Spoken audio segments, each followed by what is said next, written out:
San Petersburgo, capital de Rusia. 25 de octubre de 1917. Hora, las 10 de la noche menos 21 minutos.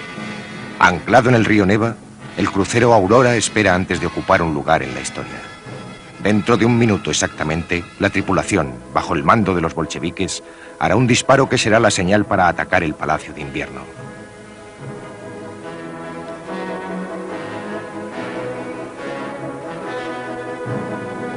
En otros puntos de la ciudad antigua, las armas apuntan contra el último baluarte del gobierno ruso.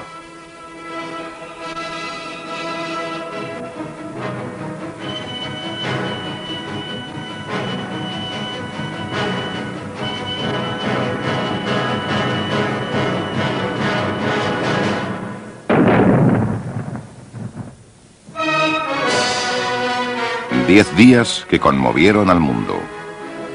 Este programa ha sido elaborado a partir de películas y fotografías originales hechas entre 1896 y 1917.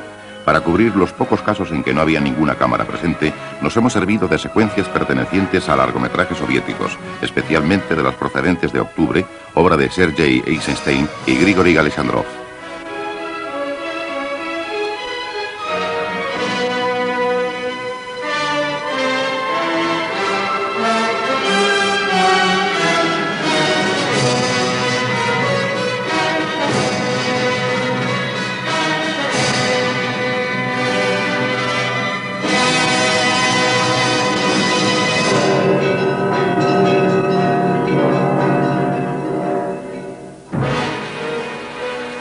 El 14 de mayo de 1896, Nicolás Alexandrovich Romanov fue coronado zar de todas las Rusias.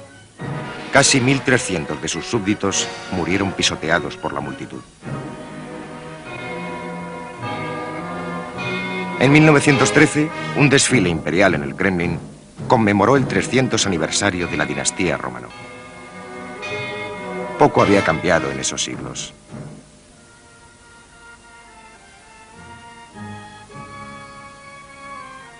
El zar y su familia no habían de rendir cuentas al pueblo, sino solo a Dios. Dios había puesto a los Romanov en el trono y Dios los mantendría en él. El único hijo varón del zar, Alexis Nikolayevich, heredaría el trono si vivía para ello. Pero el niño padecía una enfermedad incurable, la hemofilia. Si moría, sus hermanas garantizarían la sucesión. Olga, Tatiana, María y Anastasia.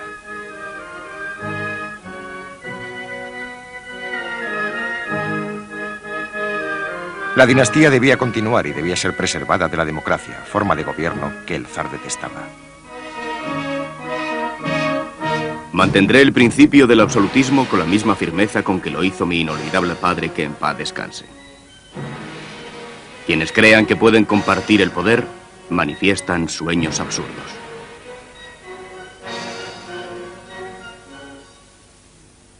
La Rusia zarista de principios de siglo presentaba todas las características externas de un poder ilimitado, inexpugnable y cruel.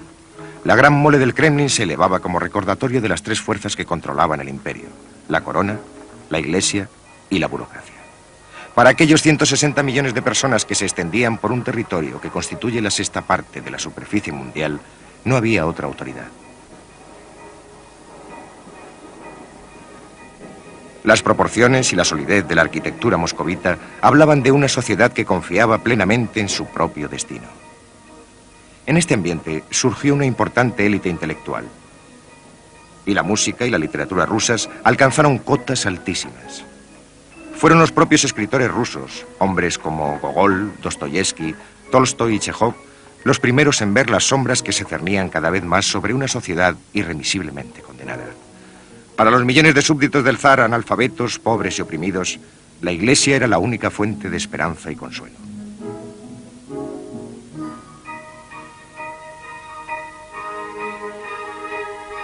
El orden social había permanecido inmutable y parecía que lo sería siempre. Estaba fijado por el protocolo, sancionado por la ley y plasmado rígidamente en una forma de vida que la mayoría de Europa había abandonado hacía mucho tiempo.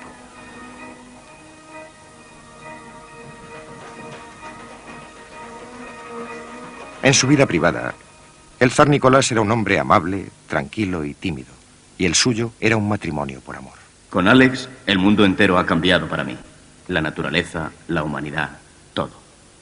Todo me parece bueno, amable, feliz. La zarina Alex correspondía a su amor y le otorgaba sus consejos.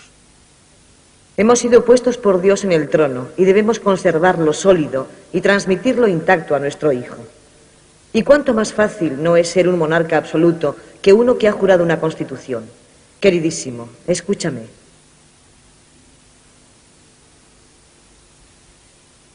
William G. Hardy, el novelista inglés, tuvo oportunidad de ver al zar. Vi al zar en 1913. Era el tricentenario de la dinastía Romanov y él volvía a través del Palacio de Invierno de la Catedral de Kazán, donde se conmemoraba el acontecimiento. Acababa de tomar la Sagrada Comunión y allí estaba cruzando aquel inmenso Palacio de Invierno en un coche pequeño muy elegante. Iba solo y llevaba una capa de Marta cibelina. Tenía un aspecto magnífico. Sus ojos eran azules, de un azul como el cielo de primavera. Iba solo en el pequeño coche y recuerdo la expresión del cochero, que era de gran ansiedad, como si llevara algo muy valioso que temiera dejar caer. A ambos lados galopaban los cosacos con espuelas y un aspecto tremendamente fiero. Y naturalmente, todos los que estaban en la plaza se quitaban el sombrero. En el censo ruso, el zar figuraba con la profesión de terrateniente. Poseía como propiedad personal más de 6.000 millones de acres, más de la mitad de toda la tierra de Rusia. Él y otros 130.000 propietarios eran los dueños del 95% del país. Un imperio que se extendía casi 7.000 millas de Alemania al Japón y del Ártico al Mar Negro. Para la mayoría de ellos era inconcebible un cambio. Pero había excepciones. El conde León Tolstoy, por ejemplo, propietario además de novelista, era muy querido por sus campesinos. Cuando murió, le lloraron como a un padre y en su entierro llevaban pancartas que rezaban: en memoria de tu bondad. Antes de morir, trabajadores, me gustaría explicaros lo que he estado pensando sobre la situación de opresión en que os halláis. Os veis obligados a pasar vuestra vida en la necesidad y el trabajo fatigoso, mientras otros que no trabajan en absoluto se benefician de lo que vosotros producís. Sois esclavos de estos hombres, y esto no debería ser así.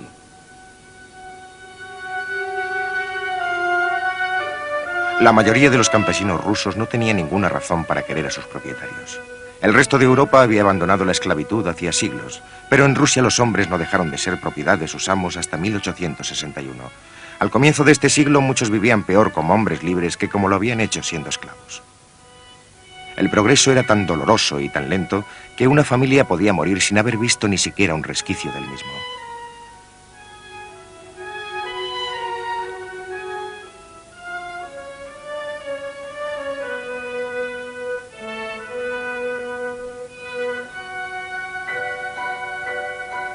La vida era una sucesión de estaciones entre el nacimiento y la muerte. Un tiempo de sembrar y un tiempo de cosechar. Un tiempo de comer y un tiempo de ayunar. Los campesinos eran ignorantes y estaban desunidos. No sabían nada de política ni de filosofías socialistas o revolucionarias. Lo que sí sabían era pasar hambre y temer a la autoridad.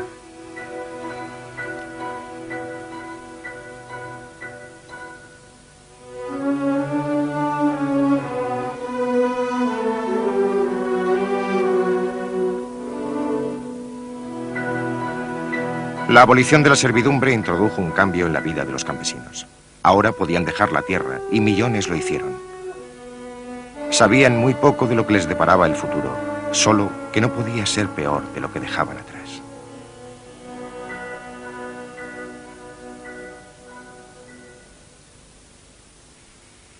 Acudieron a las ciudades, Kiev, Moscú y especialmente San Petersburgo, la ciudad industrial que más rápidamente crecía de toda Europa, la hermosa capital del norte, donde la prosperidad seguía trotando tranquilamente por los puentes sobre el Neva.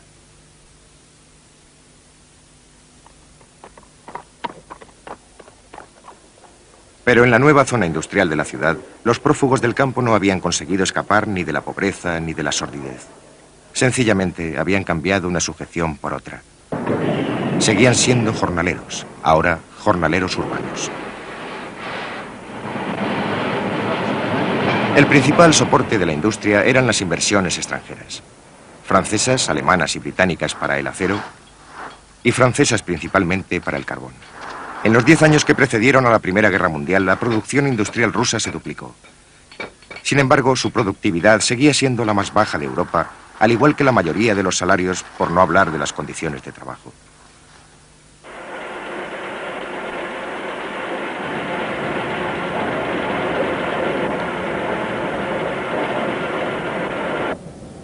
La del petróleo era la única industria en la que Rusia estaba tradicionalmente en cabeza.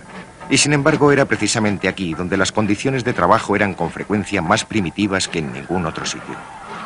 La vida había cambiado, pero no mejorado. Fue en estas grandes industrias donde los hombres pudieron reunirse por primera vez para hablar de sus problemas y plantear acciones políticas. Una nueva palabra se introdujo en su vocabulario habitual, la palabra revolución.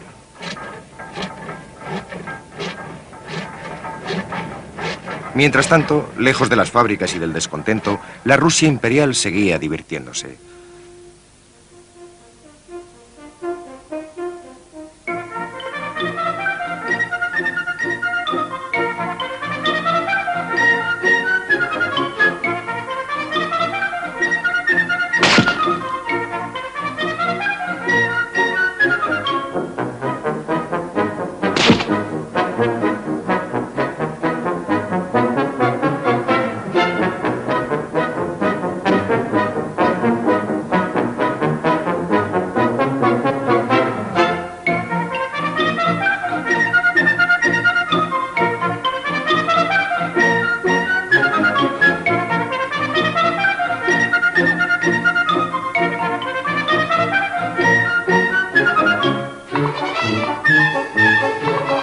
El zar y la zarina eran felices cuando se reunía toda la familia. Al ser el propio zar muy aficionado a la fotografía, muchos de sus momentos de asueto fueron registrados por las cámaras cinematográficas del momento.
Nicolás sabía que su abuelo, Alejandro II, había sido asesinado en 1881 por un grupo revolucionario que creía en el asesinato político como único medio para que Rusia lograra la libertad. Se produjeron los asesinatos, pero el despotismo continuó. 6 años después hubo un atentado contra la vida del padre del zar Nicolás, Alejandro III. Los cabecillas fueron capturados y ejecutados. Uno de ellos era un estudiante, Alexander Ulyanov. Su hermano menor, al saberlo, juró vengarse. Bajo el reinado de Nicolás II proseguían los brotes de violencia pese a los destierros y las ejecuciones. Las grandes casas de los ricos eran un objetivo frecuente.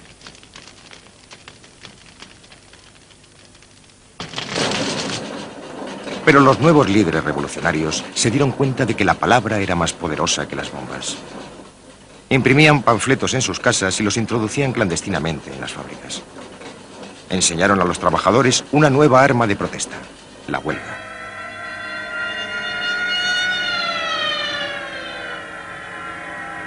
Se extendió la revuelta, cesó la producción y desaparecieron los beneficios.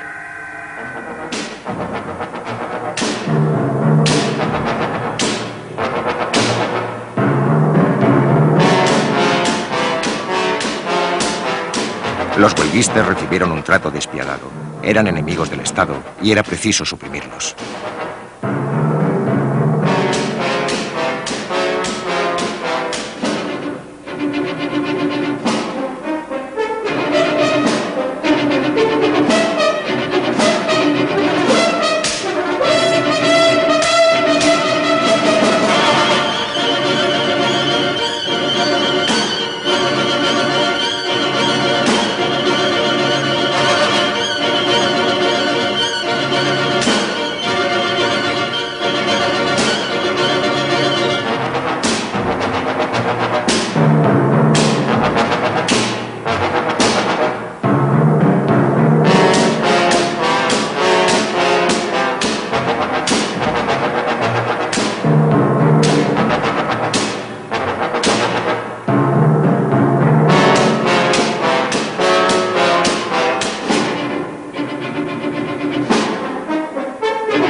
La policía zarista y el ejército imperial perseguían a los opositores al gobierno donde podían, tanto en la ciudad como en el campo.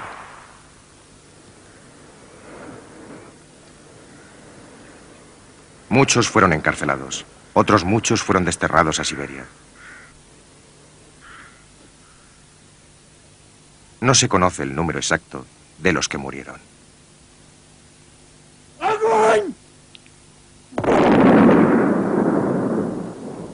Los archivos de la policía secreta rebosaban de nombres de conocidos agitadores. Uno de ellos era el joven que había jurado vengar la muerte de su hermano. Se llamaba Vladimir Ilich Ulyanov. Lenin. Vladimir Ulyanov, universalmente conocido como Lenin, procedía de Simbiosk, una pequeña ciudad de provincias a orillas del Volga. Nació en esta hermosa casa de maderas amarillas en 1870. La diligencia de su padre se vio recompensada con el cargo de director regional de educación. Su madre era una mujer inteligente y seria que, como el padre, había sido educada en la tradición burguesa de vida sencilla y pensamientos elevados. A los 4 años, Lenin posó junto a su hermana Olga. A los 9, ocupó su lugar en un retrato de la familia completa. Sus notas demuestran su aplicación, 5 sobre 5 en todas las asignaturas. Su hermano preferido, Alexander, fue detenido en 1887 por su participación en un complot para asesinar al zar y en la prisión fortaleza de Susselberg oyó su sentencia de muerte. Lenin, que contaba 17 años, quedó marcado para siempre. La familia se trasladó al norte, a Kazán, y fue aquí donde el muchacho leyó por primera vez las obras de Karl Marx. En esta cocina, el joven Lenin encontró la base científica para el socialismo que sería el motor que le impulsaría durante el resto de su vida. Un año después, la familia volvió a mudarse, esta vez hacia el sur, a Samara. Aquí Lenin comenzó a convertir en secreto a sus amigos al marxismo. Fue mientras estaba en Samara cuando la provincia sufrió una de las epidemias periódicas de hambre que azotaban el país como una peste. Los liberales más prominentes trabajaron afanosamente para aliviar la necesidad de los campesinos, pero Lenin se negó a unirse a ellos y mostró por primera vez la lógica implacable de un político práctico. Esta epidemia de hambre es la consecuencia directa de la forma en que está organizada nuestra sociedad. Y mientras esta no cambie, seguiremos teniendo epidemias de hambre. Pero estas hacen que los campesinos reflexionen sobre la realidad de nuestra sociedad capitalista, lo que les lleva a culpar al orden social de sus condiciones de vida y se destruye su fe en el zar y en el zarismo. Esta epidemia de hambre podría provocar disturbios muy graves, amenazar incluso el orden establecido de la sociedad. Y así, los esfuerzos de las clases acomodadas por aliviar el sufrimiento son muy naturales. La verdad es que todos esos discursos sobre dar de comer al hambriento no son sino el sentimentalismo dulzón tan propio de nuestra inteligencia.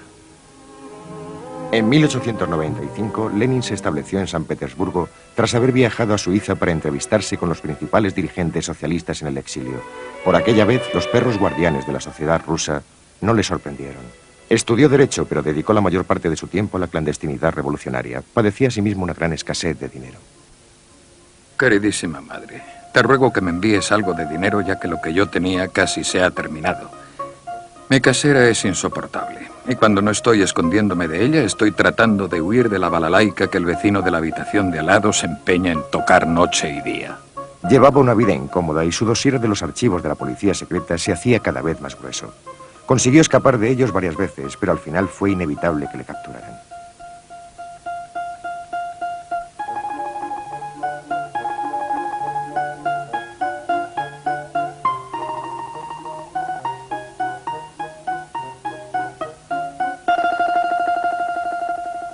Lenin fue detenido en las Navidades de 1895 y pasó 14 meses en la cárcel sin haber sido juzgado. Hacía ejercicio para mantenerse en forma y, recordando la tinta invisible que empleaba de niño, consiguió hacer llegar panfletos e instrucciones a los amigos que se encontraban libres. A los 27 años fue desterrado a Siberia. Lenin soportó con facilidad aquel confinamiento. Tenía su propia casa y tiempo para cazar, patinar, pasear y discutir. Y tiempo para pensar. Aprendió a ser paciente y utilizó Siberia como entrenamiento para la revolución. Desde allí envió una carta a otra exilada llamada Krúpskaya. La respuesta de ella fue sencilla. Si he de ser tu mujer, lo seré. En la primavera de 1899 las autoridades tuvieron el detalle de permitir que se casaran. Éramos jóvenes y acabábamos de casarnos. Nos queríamos apasionadamente y nos olvidamos del exilio. Durante un tiempo para nosotros no existió nada más que el amor.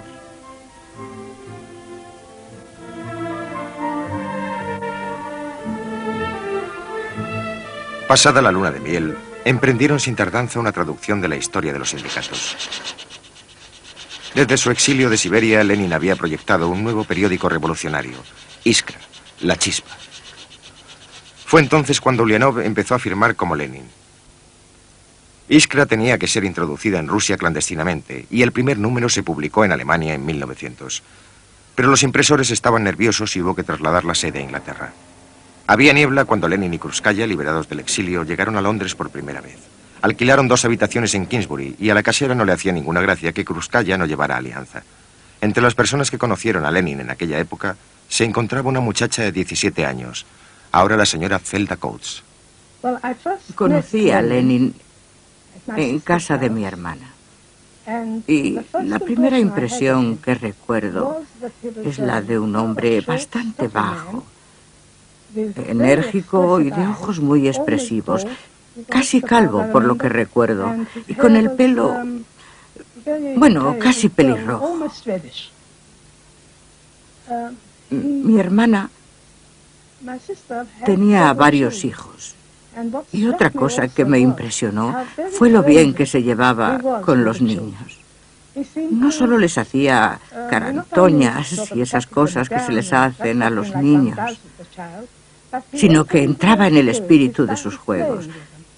Se ponía a jugar con ellos y se reía tanto como los niños, e igual de alto. Hacía para dar clases de idiomas. Necesitaba el dinero para mantener saneada Iskra. El periódico se hacía en una imprenta pequeña de Krakow Gris a la sombra de la parroquia. Allí trabajaban a menudo hasta bien entrada la noche corrigiendo pruebas Lenin, Krúpskaya y un puñado de revolucionarios rusos. Una organización revolucionaria ha de estar compuesta básicamente por personas cuya ocupación principal sea la revolución. La organización no tiene por qué ser amplia, pero debe ser lo más secreta posible. A Lenin le gustaba observar Londres desde lo alto de un autobús, siguiendo los pasos de sus predecesores revolucionarios Karl Marx y Friedrich Engels. Krúpskaya advirtió ese interés de su marido. Le gustaba el bullicio de esta gran ciudad comercial, y juntos vivimos muchas tranquilas plazas londinenses, con aquellas casas con entrada propia y ventanas resplandecientes. Pero siempre estaban a la vuelta de la esquina las calles estrechas donde vivían los trabajadores, con filas de ropa tendida y niños pálidos que jugaban en el arroyo. A estos sitios íbamos a pie, y viendo el enorme contraste entre la vida acomodada y la pobreza, Illich murmuraba: Dos naciones. Dos naciones. En 1903 los socialistas rusos se reunieron en un sórdido salón de actos londinense. El partido estaba dividido en dos partes muy igualadas. Los oponentes de Lenin querían aceptar como miembro del partido a cualquiera que estuviera dispuesto a apoyarles. Cuanto más extendido esté el título de miembro del partido, mejor. Solo nos serviría de satisfacción el que cada huelguista, cada trabajador, pudiera llamarse miembro del partido. Pero Lenin y sus partidarios estaban decididos a que solo se admitiera como miembros del partido a un núcleo de entusiastas. Es preferible que 10 auténticos trabajadores no puedan decir que son miembros del partido a que un charlatán tenga el derecho y la oportunidad de serlo. El grupo de Lenin ganó por 2 votos. Se convirtieron en los bolcheviques, la mayoría, y los perdedores fueron los mencheviques, la minoría. Hubo una violenta discusión referente a las tácticas que debían emplearse en Rusia en aquel momento. Era poco después de los acontecimientos revolucionarios en Rusia, y la mayoría de los mencheviques presentes en aquella reunión concreta dijeron: descansemos durante una temporada. Los trabajadores están cansados. No debemos presionarles demasiado. Pero Lenin saltó de la silla furioso, lo que no casaba con el hombre frío que yo había conocido, y dijo: eso no son más que tonterías. Son ustedes, señores míos, los mencheviques, quienes están cansados. La clase obrera rusa no está cansada, al contrario, está llena de energía. Rebosa ganas de luchar por su libertad y el derrocamiento del zarismo.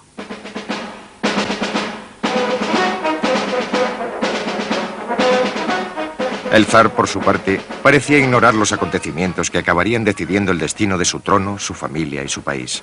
Comenzaba 1904 y Nicolás estaba enzarzado en una guerra con Japón para satisfacer dudosas aspiraciones territoriales. La vida formal de la corte seguía inalterable.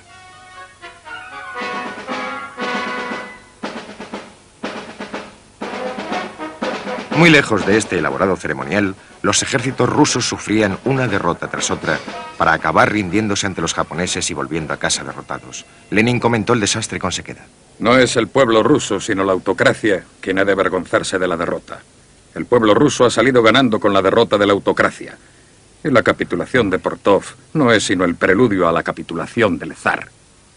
En San Petersburgo, las noticias de la humillación de la derrota se vieron seguidas por el frío glacial de enero. Aquel fue un invierno de descontento.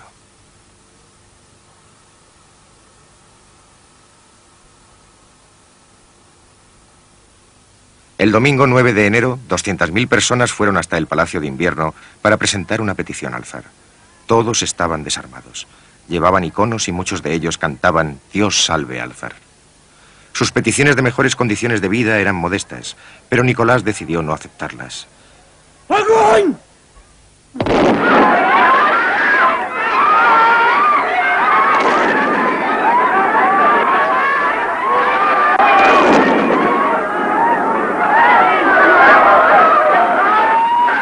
Ese día pasó a la historia como el Domingo de Sangre. Murieron más de 1000 manifestantes y más de 5000 resultaron heridos, principalmente mujeres y niños. Pero el zar encontró tiempo para escribir su diario como de costumbre. Hoy ha sido un día difícil. Se han producido serios disturbios en San Petersburgo porque los trabajadores pretendían llegar al Palacio de Invierno. Las tropas se vieron obligadas a disparar sobre ellos y muchos murieron o resultaron heridos. Dios mío, cómo me conmovió y qué duro fue presenciar aquello. Mi madre ha venido a comer. Después llevé a Mijaíl a dar un paseo. Lenin se encontraba en Ginebra cuando las primeras noticias de aquel domingo sangriento llegaron al resto de Europa. Iba hacia la biblioteca acompañado por Krúpskaya cuando se enteró. Inmediatamente cambiaron de rumbo y se dirigieron a un pequeño café de emigrados donde encontraron a sus amigos bolcheviques muy excitados leyendo las últimas ediciones de los periódicos suizos. Lenin vio que sus sueños revolucionarios estaban al alcance de la mano. Ha de haber un levantamiento armado inmediato. Decir que no podemos ganar es hablar como cobardes. En la calma de esta biblioteca ginebrina se aplicó al estudio de las implacables técnicas de la guerra civil. Este volumen concreto, Las memorias de los revolucionarios rusos del siglo XIX, conserva aún sus notas escritas en los márgenes. En octubre de 1905 se reunieron por primera vez en San Petersburgo representantes de los trabajadores de la ciudad. Se autodenominaron Consejo, que en ruso se dice Soviet, y una de sus primeras decisiones fue convocar una huelga general.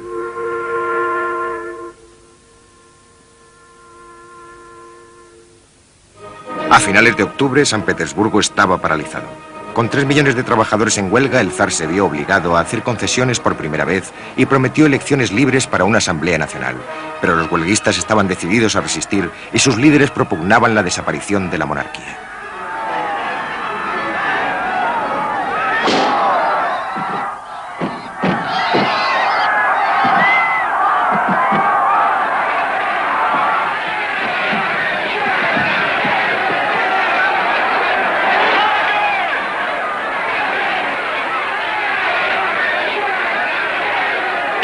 En Moscú, una brigada de combatientes bolcheviques, apoyada por miles de huelguistas, levantó barricadas en las calles. El zar mandó llamar a su ministro del Interior. Esta situación no puede durar. Son sus cabezas o las nuestras. Le ordeno que tome las medidas que considere necesarias.